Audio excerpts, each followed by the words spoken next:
Hi guys, Pete here, N6QW, and what we're looking at today is a hallicrafters SR-160 tri-band SSB transceiver.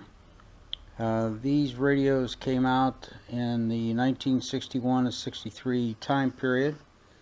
They're all vacuum tube, and it worked three bands, essentially 80, 40, and 20. Had some interesting innovative features. It had essentially a fixed loading output so that you just tuned up essentially the grids, and then you had a final tune. You didn't have a load control as such, and it also had another interesting functionality right here, which is an RIT. So this is one of the first transceivers to include an RIT. It has a brother, the SR-500, which is essentially the same basic design, except it's got some heavy-duty output tubes in it. So this has 12 DQ6Bs in it, which they say has 150 watts input. And the SR-500 is essentially the same design with a pair of these 8293s, I think is the number. But as I found out from an expert on this, you can put two 6DQ5s in there and essentially get about 250 watts instead of the normally about 100 watts out of the SR-160. So they're the SR-500 and SR-160 have pretty much identical circuitry except for that final amplifier stage. So indeed, they're quite nice. I'm sort of amazed. The analog VFO is pretty stable. They use an interesting trick here. They use the old 9 megahertz VFO, 5 megahertz crystal filter, so that they add the two frequencies, and that puts you on 20 meters.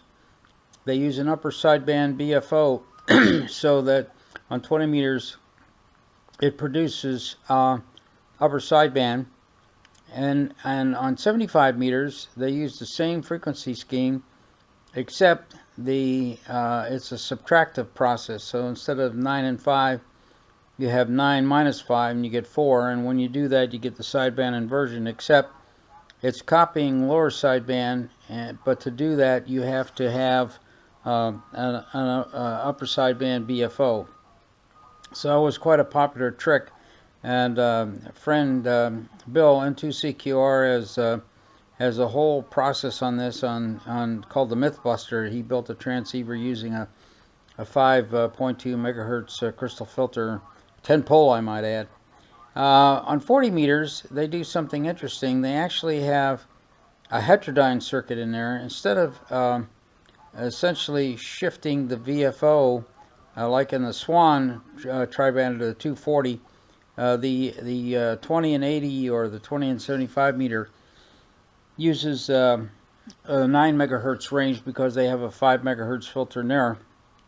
But on 40 meter, when you go to 40 meters, they shift the VFO frequency up to 12 megahertz. So it's 12 minus 5 gives you 7, and because you're subtracting, you get a sideband inversion, so it copies lower sideband. In this case, they keep the same LO range or analog VFO range, but they do have a circuit in there with a 3.4 megahertz crystal in it. So you add the 9 megahertz normal VFO frequency that you would use for 75 and 20 meters.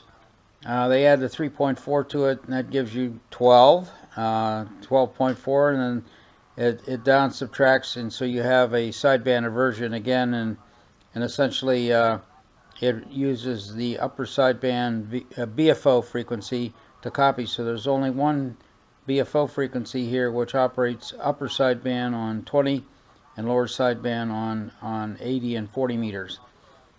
Quite a nice radio. The one I got here was in pretty good cosmetic shape. It was missing a couple of things which I have fixed. One thing was missing is this is an original knob, but this spun aluminum inlay was missing. it was gone. And it could have been that the glue just dried up and it fell off somewhere in the process. But this spun inlay was gone. But not to fear, KE9PQ, Mark Olson, has a website that he sells a lot of old parts, and believe it or not, this same inlay, spun aluminum inlay, is used in a whole bunch of radios. Actually, the one I bought, which fits in there precisely, is the same inlay if you got an SB200. So if you got a Heathkit SB200 that you're missing the spun aluminum inlay, you can get one from Mark, and they're not too expensive. And he even tells you how to put in there. Don't use super glue. Use contact cement with a thin coat, and then you can set that knob in there, and this looks brand new. I cleaned the outside with, believe it or not, WD-40.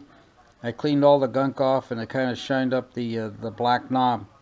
So I was able to essentially retrofit the knob. The other piece that was missing, which is quite a common problem with the Heathkit, is the red H. This little meatball here, you look at a lot of the radios on eBay and seen around. Somehow these get taken. I guess they have the same problem with the Collins, with the wing element, or the red meatball, or the meatball, the Collins meatball. Somehow they get taken. This was missing, the red meatball. So I said to myself, how can I fabricate a red meatball? And what you see is a fabricated red meatball. What I did is, there's a lot of literature that has the red H on it. So I just took a screenshot of the literature with the red H on it, and then I got rid of everything else except the red H. And so I tried making various sizes of the red H and printed them on photo paper.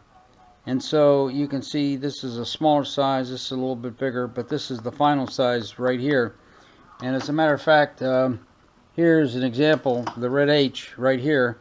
And essentially what I did is I just cut it out with a pair of scissors and left a little white around it. So essentially the white may not be on the original, but I had to have some kind of a white big enough. So I didn't, I printed it out in photo paper, but I did not just mount it right on the front of the radio.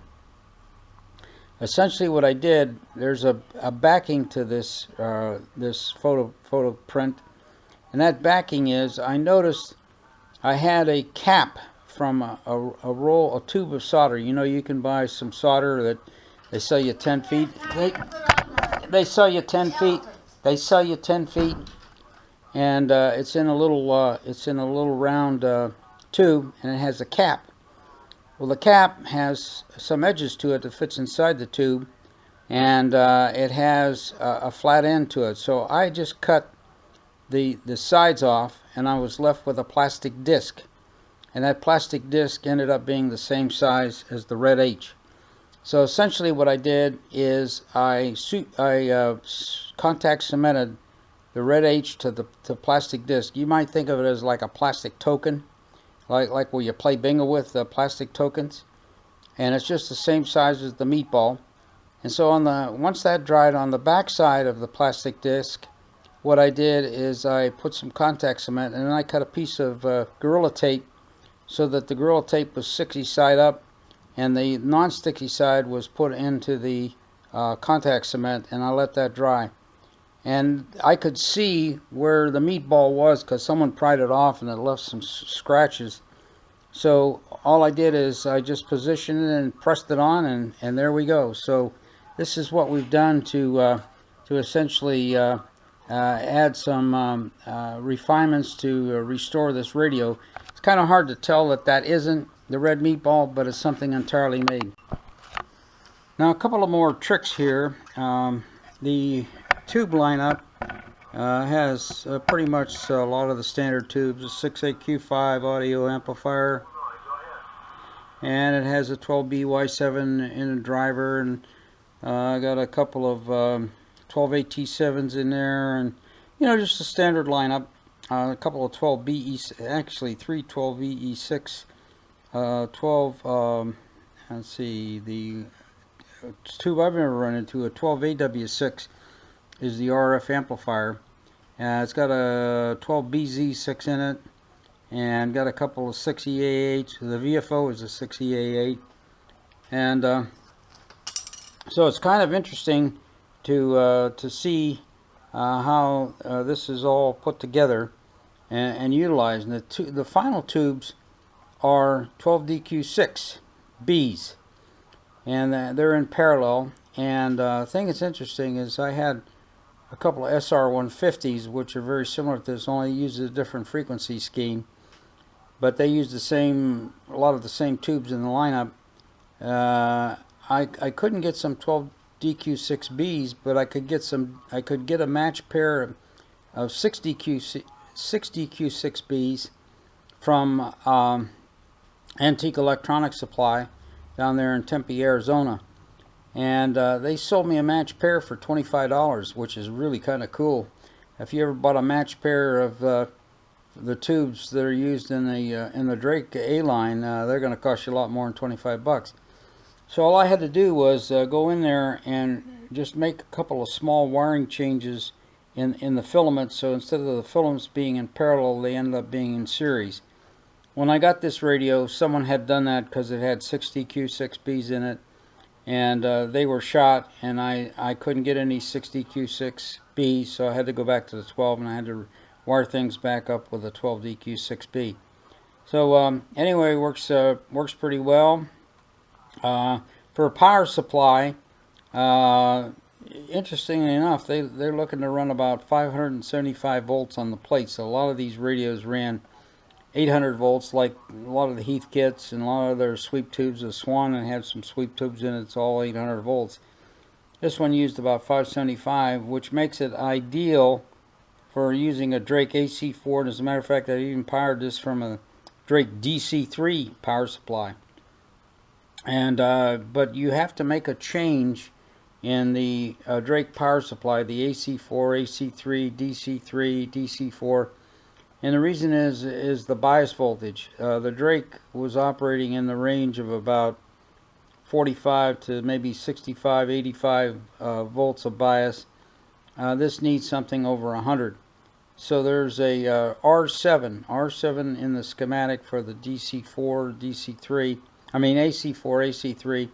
R7 is a 6.8K resistor, and if you just remove that resistor, and there was room in the AC4 to do this, and install a Hammond 15 Henry choke. If you look at that 15 Henry choke at 60 Hertz, gives you just about the right amount of impedance that replaces a 6.28, but then the bias voltage, and that reduces any ripple that you would have in the circuit.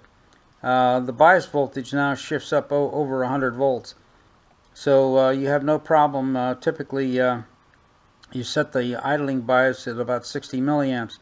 Now they have a strange system here, is you can't do any metering of the bias level or the voltage level. As a matter of fact, the S meter functions as an RF output meter as well. So when you're tuning or you see that thing on voice peaks, it's actually looking at RF output, not plate current. So they have you in the power supply sold for this, the PS150. They have two banana jacks, and you put a voltmeter in there, and the reason is they got a 10 ohm resistor that the high voltage passes through. So any current that passes through there, you just read that as somewhere between 0 and 5 volts. So like for instance, if you got a 0.6 volt reading, you know that's 60 milliamps, and so you're able to set the bias level. Typically you see about 2.5 volts across that 10 ohm. That tells you 250 milliamps of plate current. So that's kind of weird that they would do that, and you have to have so I made an adapter box that interfaces between the AC4. The AC4 plugs into this adapter box, and then there's a cable coming out of the adapter box, and that plugs into the back of the SR-160, and I had 2 banana jacks on that so I can measure the voltage across the 10 ohm. What I have coming is a 0 to 500 milliamp DC meter that's rated at 2000 volts. So it's going to fit right in this little adapter box, so all I need to do is just look at the meter and I can see where the idling is.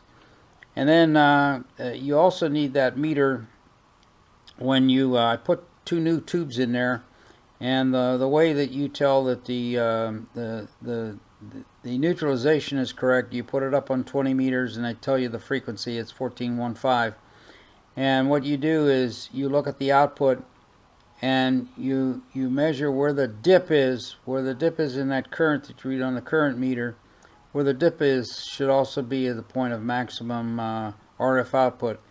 And so I got lucked out. I didn't have to touch the neutralizing capacitor, but it's accessible from the top of the case. So you got to keep in mind high voltage here. This is not your 12 volts, and you got to have some sensibility about this. So this is the SR-160. I've made a few contacts, DX contacts. Not too much cooking. It's mid-afternoon, like around 1 o'clock here on 20 meters, and I'm not hearing too much. But late afternoon, 6 o'clock to about 8 o'clock at night, this thing is loaded, so it works pretty good. The contacts I've made have been on 20 meters and got good signal reports. This easily drives my SB200 to about 600 watts.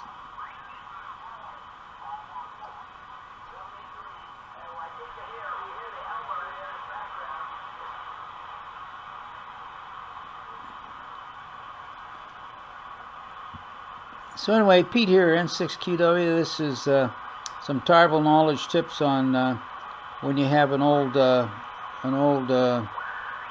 transceiver and you're trying to bring it back to life. KE9PQ for the spun aluminum inlays. Has a whole series there. And homebrewing the Red Meatball. Actually, I think it turned out pretty good. I hand trimmed when I cut it out much larger. And so I just kept hand trimming it around, so I left an equal amount of white space around the red meatball. So it almost looks stock, but it's not quite. Anyway, I'll say 7 threes. This is Pete, N6QW.